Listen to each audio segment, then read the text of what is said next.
Hello YouTube friends. Today I wanted to talk to you about a tricky topic because I never ever talk about politics on this channel, do I? Ever. I'm not about to start now. I'm not standing for the as an MEP or anything daft like that. What a thought. No, what I want to talk about is, unless you've been living under a rock, you must be aware of the impact that plastic has on our planet, in our oceans, on our beaches. There's very many statistics, and I'm not going to start alarming you with them all now. But what I want to talk about, and because I'm talking, the second I start talking, Norma has to get out of her sleepy basket and come across and see what it is I'm talking about. Come and sit on my knee. Come on. Come on. Sit on my knee. There we go. Okay then, so plastic. It is not fantastic. I think we all know that, and I think that many people are making massive strides to reduce the amount of plastic. We have to reduce it to zero. Come on. Come on. You sit there.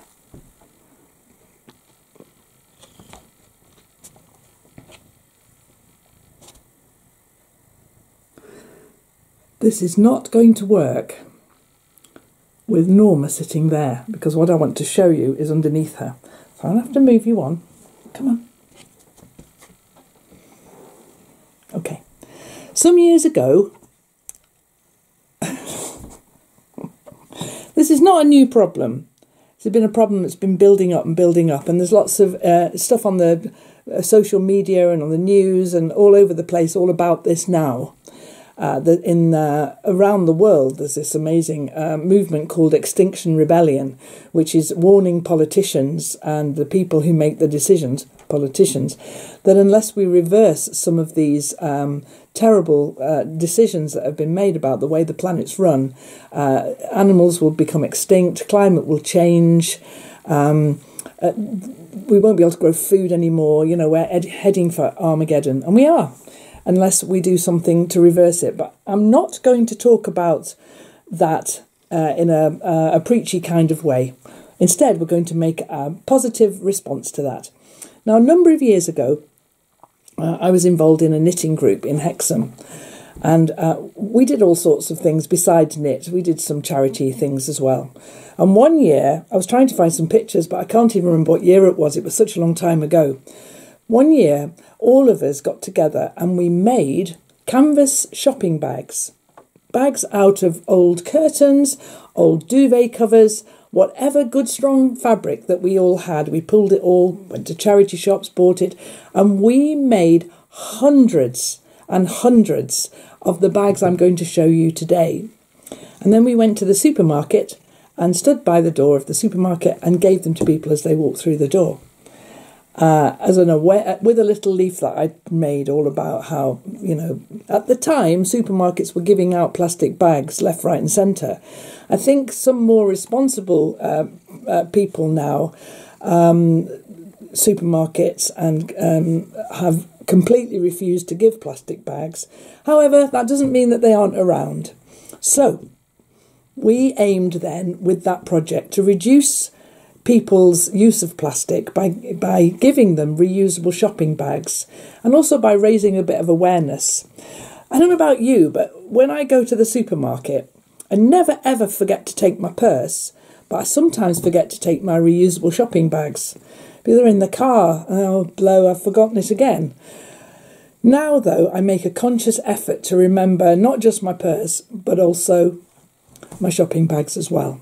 Now, when we did that project, the knitters and I found a website called, and I'm going to link to it in the description below, Morsebags, MORSBAGS, Morsebags.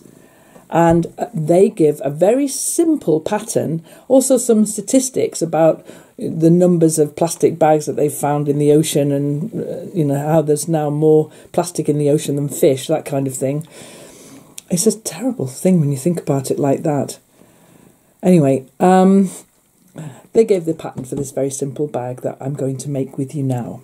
It is incredibly easy. If you've got a sewing machine and you know how to plug it in and thread it up, that's all you need to know. And if you've got a cat, then yeah, she's just going to sit on top of everything today. It's not helpful, Norma. The statistics for this bag are very simple. I'm making it in inches, but you can just as easily make it in centimetres. And so you need a piece of fabric that is 18 inches wide and 40 inches long. And then another piece of fabric that is 18 inches long and 4 inches wide, and you need 2 of them. So, lo and behold, what have I got here? Excuse me, please. Thank you very much. So I've got some cotton fabric. Now, I went to IKEA a few months ago and I bought this with the express purpose of making these bags. This is very, very cheap cotton fabric. I think, what was it, £2 a metre? I bought about 10 metres. And I've got my 18 inches here. I've got my 40 inches here. And then here, in this separate piece, I've got 4 inches by 18 inches twice. Now I've ironed this in half and in half again so that it's folded. This is the handles, obviously. It's folded over really, really neatly like that. And the first thing I'm going to do then, I'm just going to stitch this folded edge together. Okay, so I'm going to do that now. Bring you guys along for the ride. Now, my sewing machine's noisy. I think we've all appreciated that in the past. So you know what's going to happen now, don't you?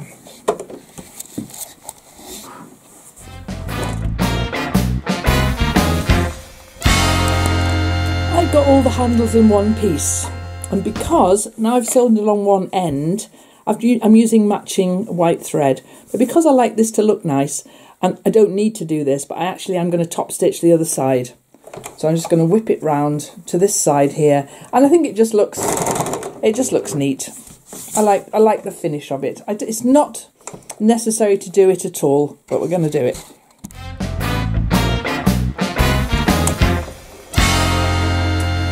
So that's the handles made. It's actually one long piece, and what I'm going to do with that then is just fold it in half.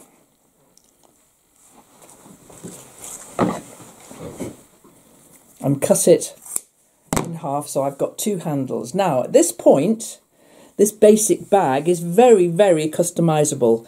If what you wanted was to put it over your shoulder, then make these a bit longer. I'm making the basic bag today, so that's exactly what I need for the 2 handles. Now, this next bit then, this piece is 18 inches by 40 inches. And we're just going to simply fold it in half. And this is going to be the size of our bag. I think with these shopping bags, you need them to be a decent size so that you can get plenty of things in there. But you also need them to be really, really strong. You don't want to get your bottle of, I don't know, wine in there and be going out to the car park and have the thing break at the seams and fall all over the car park floor. Or, you know, your potatoes or your cauliflower, whatever it is you're buying. So what I'm going to do then, in order to make these as robust as possible, I'm going to make French seams. Now, there's no great mystery to French seams, I promise you. But if you've got a fabric that's got a pattern on it, this has got no right or wrong side. And so I'm just going to sew these 2 sides together. But if you've got a pattern on yours, then make sure that you're sewing the French seam part with the wrong sides together. Exactly the opposite of what you would imagine. You want the right sides on the outside. So I'm going to sew down these 2 sides now. And I'm going to spare you all the speedy up music thing. I'm just going to do it, okay? So here it is, sewn up both sides. What I'm going to turn this now. I want to make sure that the edges, I can feel where the edge of the fabric is on the inside, and I'm just going to press that all the way along the side, making sure that it's nicely open. Okay, all the way to the bottom. Now if you had a pattern on your fabric, this would actually now be right sides together. But I haven't, so it doesn't actually matter. Okay then, so this side will do exactly the same. Okay, so there we are. There's the seam on the inside. I'm going to fold that over where I've just ironed it, and I'm going to make a sew line there so that it encloses that seam. French seams, they're really, really great.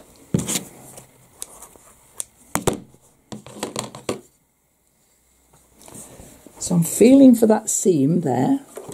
I'm going to place my presser foot so that I can kind of visualise that seam.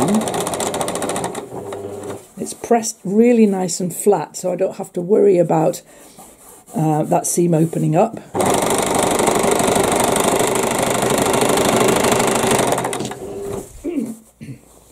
So when I open this seam up now, all the raw edges are caught inside there. This is lovely and neat on the inside, and what I've got now is a really, really strong seam. I'm going to keep it inside out now because I want to put the handles on next. Okay, and so this is how we do that. Back to the ironing board.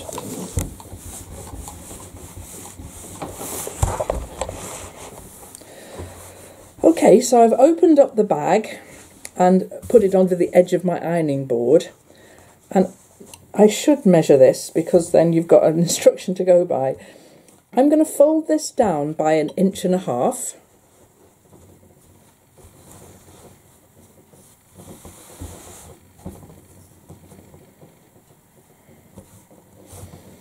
And give that a press.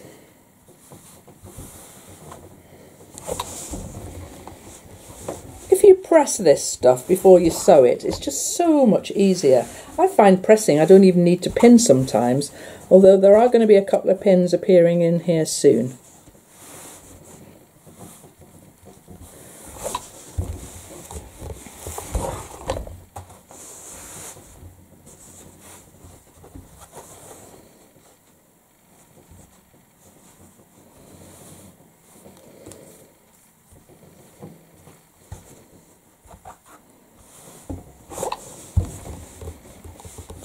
Now I'm going to fold it over again, just exactly,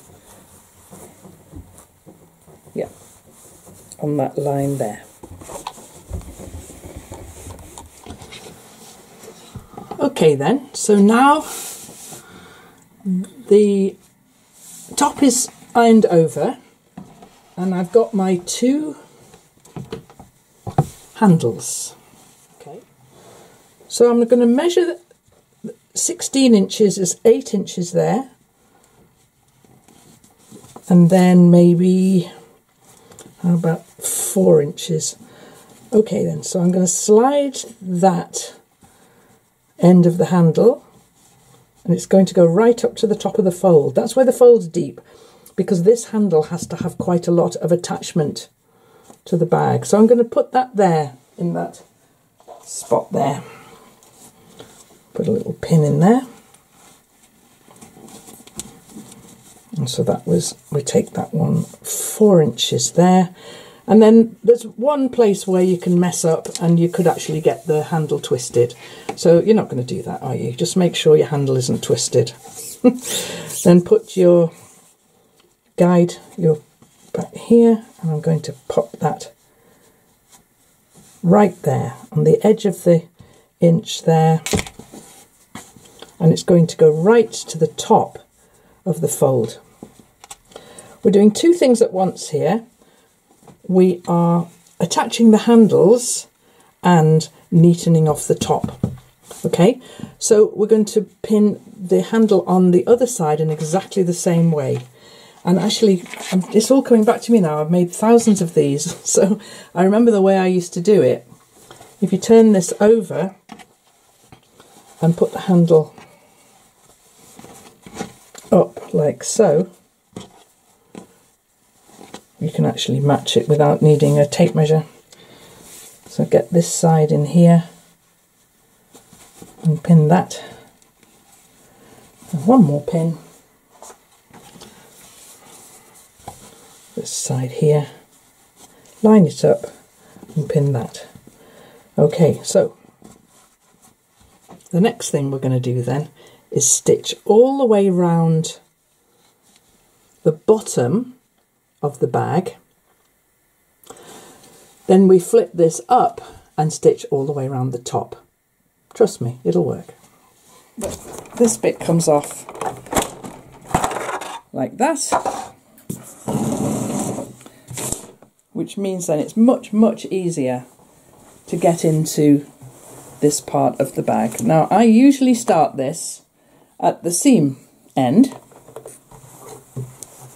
here. You're going through several thicknesses here, but don't worry about it, just be bold. If you've got a good machine, it should just work.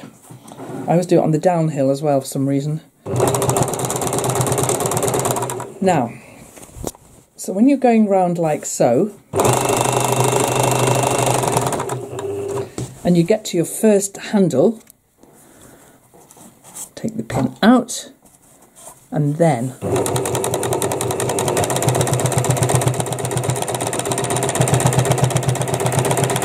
I like to do a reverse stitch just to give the thing an extra bit of strength.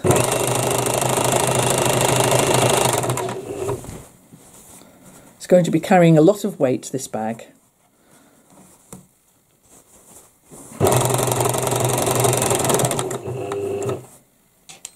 Make sure it hasn't slipped out.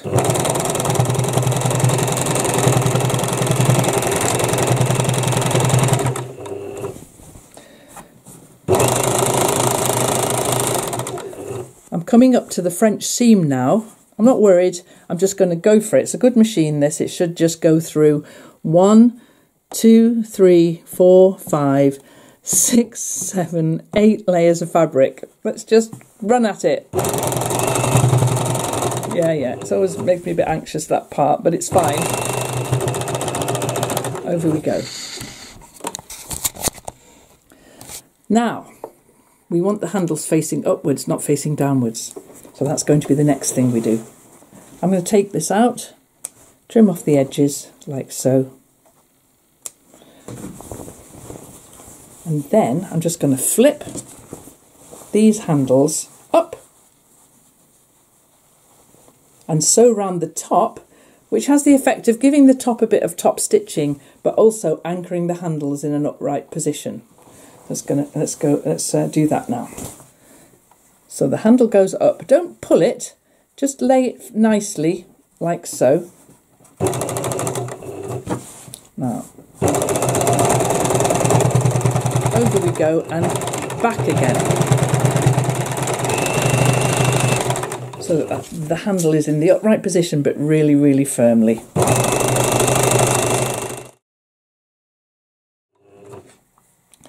Trim those loose threads there. And we're just going to sew a little bit past them so that they have no chance of coming undone either.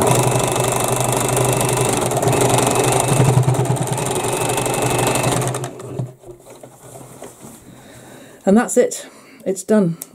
It really couldn't be any easier than that. And now all that's left to do then is to turn it... Oh, I like to trim off the little bits of threads if I find them lying around.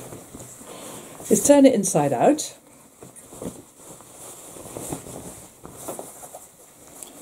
Poke out the corners. It doesn't actually matter too much about that. It's a shopping bag.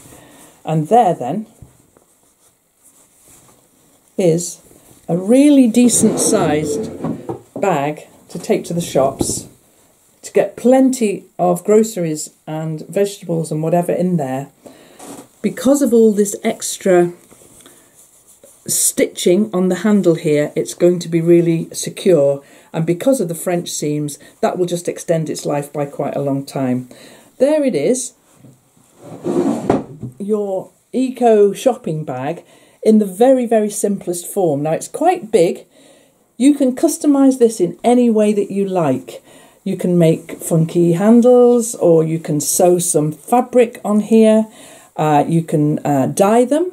It's natural cotton. You could dye it if you wanted to, a pretty colour.